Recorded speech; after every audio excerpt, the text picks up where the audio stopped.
भारत विश्व की प्राचीन सभ्यताओं की भूमि है। इसी भूमि पर कभी बसता था एक ऐतिहासिक शहर द्वारका। गोमती नदी और अरब सागर के संगम पर बसी द्वारका नगरी की स्थापना भगवान श्री कृष्ण ने मथुरा से निकलने के बाद की थी, जो एक विशाल और सुसंगत नगर था। यह भारत का सबसे विकसित राज्य हुआ करता था, जो हूबहू आज के आधुनिक शहर जैसा ही था।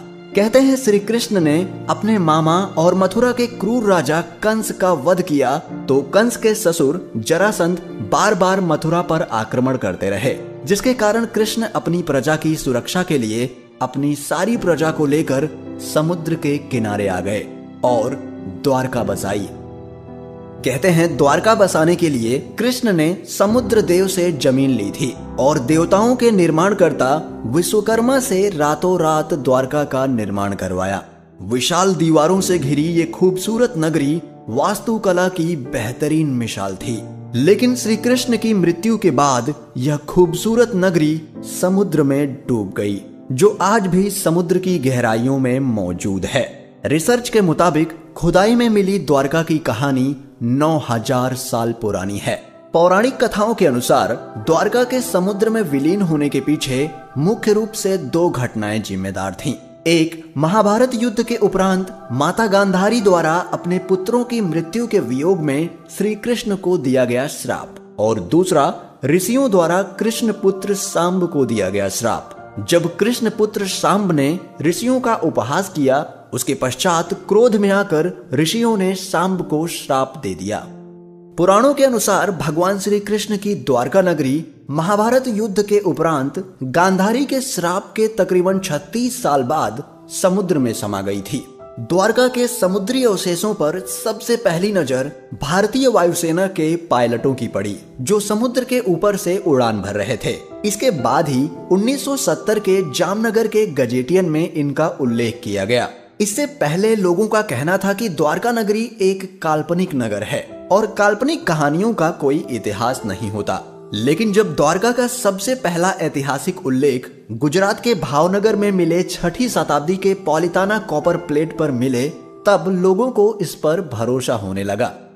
इसके पश्चात सन 1979 में आर्कियोलॉजिस्ट डॉक्टर SR राव और उनकी टीम तथ्य के प्रमाण ढूंढने लगे। What actually prompted me to undertake onshore and offshore excavation at Dwarka is the controversy that was raging about the date and historicity of Mahabharata. खोज की शुरुआत हुई द्वारका में मिले 9वीं सदी के एक विश्व मंदिर के अवशेषों से। खोज बढ़ते बढ़ते अरब सागर के अंदर तक पहुंच गई। इसी खोज में हजारों फीट नीचे समुद्र में वैज्ञानिकों को द्वारका के महत्वपूर्ण अवशेष मिले, जिसमें 560 मीटर लंबी द्वारका की दीवार मिली, जिसकी बनावट महाभारत के द्वारका विवरण से मिलती है। द्वारका के हिसाब से दीवारों में 50 बुर्ज थे। आर्कियोलॉजिस्ट को करीब 30 बुर्ज मिल चुके थे और साथ में उन्हें वहां पर उस समय के बर्तन भी मिले, जो लगभग 1528 से लेकर 3000 ईसा पूर्व के हैं, जो इस बात को प्रमाणित करते हैं कि द्वारका आज भी समुद्र में मौजूद है। कई द्वारों का शहर होने के कारण इस नगरी का नाम द्वारका पड़ा। इस शहर के चारों ओर बहुत ही लंबी लंबी दीवारें थी, जिसमें कई दरवाजे थे। वो दीवारें आज भी समुद्र के तल में स्थित हैं। द्वारका को भारत के सबसे प्राचीन नगरों में से एक माना जाता है।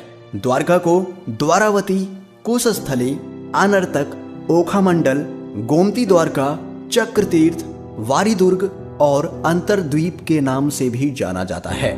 गुजरात राज्य के पश्चिमी सिरे पर समुद्र के किनारे पर स्थित यह द्वारका 4 धामों में से एक धाम और 7 पवित्र पुरियों में से एक पुरी माना जाता है। द्वारका 2 हैं, जिसमें से एक गोमती नदी के किनारे बसा है, जिसे द्वारका धाम माना गया है, और दूसरा बेट द्वारका पुरी है, जहां समुद्र के मार्ग से होकर जाना पड़ता है। भारतीय समुद्र वैज्ञानिकों का कहना है कि देश के पश्चिमी तट पर मिले पुरातात्विक अवशेष 9000 साल से भी अधिक पुराने हो सकते हैं। 2005 में भारतीय पुरातत्व सर्वेक्षण द्वारा द्वारका नगरी की खोज फिर से आरंभ की गई।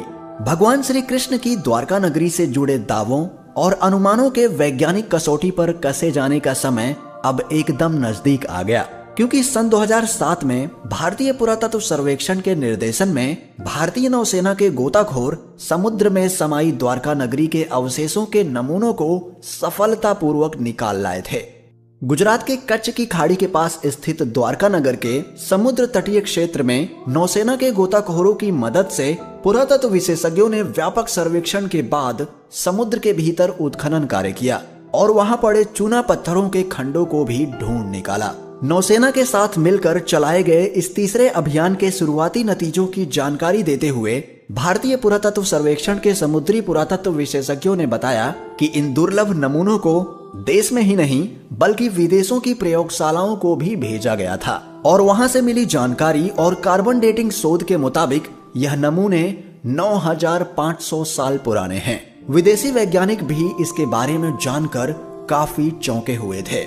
इन सैंपल्स को विदेशी प्रयोगशालाओं में भेजने का असली मकसद यही था कि इन पर किसी भी तरह का कोई शक न रहे, सारी भ्रांतियां दूर हो जाएं।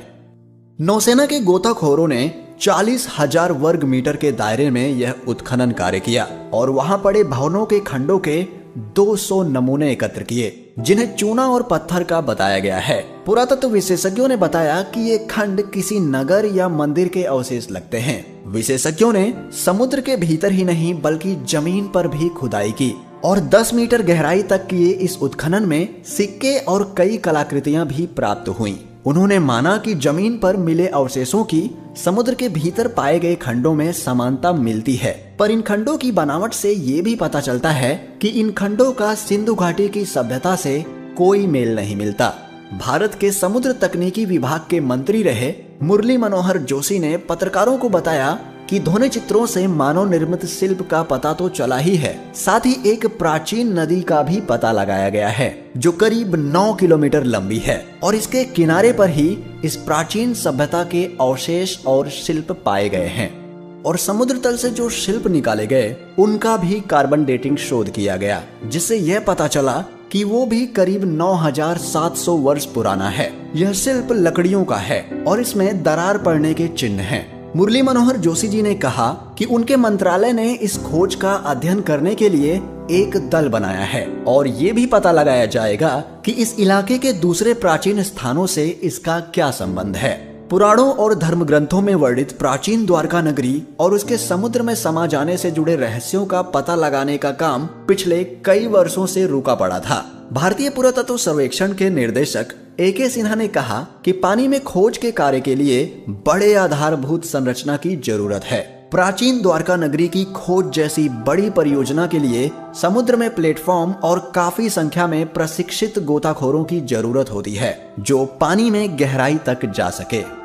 आर्कियोलॉजिकल सर्वे ऑफ इंडिया के अधिकारी रहे डॉक्टर SR राव ने नेशनल इंस्टीट्यूट ऑफ ओशियनोग्राफी के समुद्री पुरातत्व शाखा में काम करते हुए द्वारका नगरी से जुड़े रहस्यों पर काफी खोज की। उनके नेतृत्व में किए गए प्रयासों से ही प्राचीन द्वारका नगरी का पता लगाया गया। द्वारका नगरी के समुद्र में समा जाने के रहस्य के बारे में पूछे जाने पर AK सिन्हा ने कहा कि द्वारका नगरी का एक बड़ा हिस्सा समुद्र में डूब गया था, लेकिन इसके कारण के बारे में प्रमाण के साथ कुछ भी नहीं कहा जा सकता। द्वारका नगरी के नष्ट होने के मत पर कई सवाल उठते हैं, जैसे कोई कहता है कि यह किसी प्राकृतिक घटना का काम हो सकता है, तो किसी का कहना है कि इसे एलियंस ने नष्ट कर दिया होगा, पर कुछ वैज्ञानिकों का कहना है कि 9000 साल पहले जब हिमयुग समाप्त हुआ तो समुद्र का जल स्तर इस कदर बढ़ा कि उसमें देश दुनिया के कई तटवर्ती शहर डूब गए और उन्हीं शहरों में से एक द्वारका भी था। हालांकि इस मामले पर आज भी शोध जारी है और अब तक जो भी सबूत मिले हैं उनसे यही सिद्ध होता है कि ये एक असली घटना है। और हमारे बीच एक और सबूत ये है कि महाभारत में जिन 35 शहरों के बारे में लिखा हुआ है वो आज भी हमारे बीच मौजूद हैं। पुरातत्व विभाग को इसके कई प्रमाण मिले हैं। भारत और इसके आसपास के कई देशों का महाभारत में विवरण है, जैसे हस्तिनापुर आज उत्तर प्रदेश राज्य का मेरठ जिला है, वहीं गांधार आज अफगानिस्तान का शहर कांधार है, साथ ही इंद्रप्रस्थ आज भारत की राजधानी दिल्ली है और श्री कृष्ण की द्वारका भी आज गुजरात राज्य का एक शहर है। दोस्तों, ये सभी साक्ष्य और सबूत जब भविष्य में भारत के समृद्ध और प्राचीन इतिहास को बताने के रूप में पेश किए जाएंगे तो ये हमारी सभ्यता के लिए बड़े ही गर्व की बात होगी। दोस्तों, आपका क्या कहना है इस विषय पर? हमें अपने विचार कमेंट करके बताएं और इस वीडियो को ज्यादा से ज्यादा लाइक और शेयर करें और चैनल को सब्सक्राइब जरूर करें ताकि हम फिर मिलें एक और वीडियो के साथ। तब तक के लिए आप अपना ख्याल रखें। जय श्री कृष्ण।